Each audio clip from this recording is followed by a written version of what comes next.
ভারতে বাল্যবিবাহের শীর্ষে পশ্চিমবঙ্গ। কন্যাশ্রীর মতো জনকল্যাণমূলক প্রকল্প থাকা সত্ত্বেও কেন এই অবস্থা? যে মাটিতে একদিন জন্মাতেন কাদম্বিনী গাঙ্গুলি, রানী রাসমণি, সেখানে 18 বছর বয়সের আগেই কেন বিয়ে হয়ে যায় মেয়েদের? কেন আমরা পারি না আর একটা রিচা ঘোষ, পিয়ালি বসাকের মতো দামাল মেয়ের জন্ম দিতে? আমাদের দেশে 18 বছরের নিচে মেয়েদের বিয়ে দেওয়া দণ্ডনীয় অপরাধ। ছেলেদের ক্ষেত্রে এই বয়স 21 বছর। রেজিস্ট্রার জেনারেল অফ ইন্ডিয়ার প্রকাশিত রিপোর্টে বলা হচ্ছে 2024 সালে 2.1% নারীর বিয়ে হয়েছে অপ্রাপ্ত বয়স্ক অবস্থায়, অর্থাৎ 18 বছরের আগে। 24.5% বিয়ে হয়েছে 18 থেকে 20 বছরের মধ্যে। প্রায় 74% বিয়ে হয়েছে 21 বছরের পরে। অর্থাৎ এই পরিসংখ্যান অনুযায়ী প্রায় 1/4 ভারতীয় নারীর বিয়ে হয়ে যায় 21 বছরের আগেই। ওই রিপোর্ট আরো জানাচ্ছে পশ্চিমবঙ্গে বাল্যবিবাহের হার 6.3%। ঠিক এর পরেই রয়েছে ঝাড়খণ্ড, যেখানে বাল্যবিবাহের হার 4.9%। মোট 7টি রাজ্যে ভারতের জাতীয় গড়ের থেকে বেশি সংখ্যায় নারীদের অপ্রাপ্ত বয়স্ক অবস্থায় বিয়ে হয়ে যায়। তালিকায় পশ্চিমবঙ্গ, ঝাড়খণ্ডের পরেই রয়েছে ছত্তিশগড়, আসাম, বিহার, উড়িষ্যা এবং রাজস্থান। প্রথম দুটি রাজ্যকে বাদ দিলে বাকি 5টি কিন্তু বিজেপি শাসিত রাজ্য। পশ্চিমবঙ্গে সম্প্রতি বিজেপি ক্ষমতায় এলেও বাল্যবিবাহের পরিসংখ্যান কিন্তু তৃণমূলের আমলের।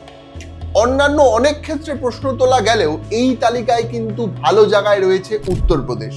দেশের সব থেকে বড় রাজ্য, কিন্তু বাল্যবিবাহের হার মাত্র 1.6%। মুসলিম প্রধান জম্মু কাশ্মীরে এই হার জাতীয় গড়ের তুলনায় অনেক কম, 1.2%। 2011 সালে বাংলার ক্ষমতায় আসে তৃণমূল। তার 2 বছর পর চালু হয় কন্যাশ্রী প্রকল্প। এই প্রকল্পে 1000 টাকা করে প্রতি বছর দেওয়া হয় 13 থেকে 18 বছর বয়সী মেয়েদের। রাজ্যে 93 লক্ষের বেশি ছাত্রছাত্রী কন্যাশ্রীর সুবিধা পাচ্ছেন বলে দাবি করেছিলেন তৎকালীন মুখ্যমন্ত্রী মমতা বন্দ্যোপাধ্যায়। পরে এমন প্রকল্প চালু করা হয় অন্যান্য রাজ্যেও, যেমন উত্তরপ্রদেশে মুখ্যমন্ত্রী কন্যামঙ্গল যোজনা, রাজস্থানে মুখ্যমন্ত্রী রাজশ্রী যোজনা, মহারাষ্ট্রে মাঝি কন্যা ভাগ্যশ্রী প্রকল্প শুরু হয়। সামাজিক প্রকল্প হিসেবে বিশ্বজনীন স্বীকৃতি পেয়েছিল সেই কন্যাশ্রী প্রকল্প।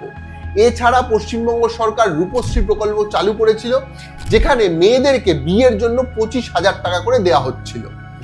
এত কিছুর পরেও তবু কেন বাল্যবিবাহে এগিয়ে বাংলা?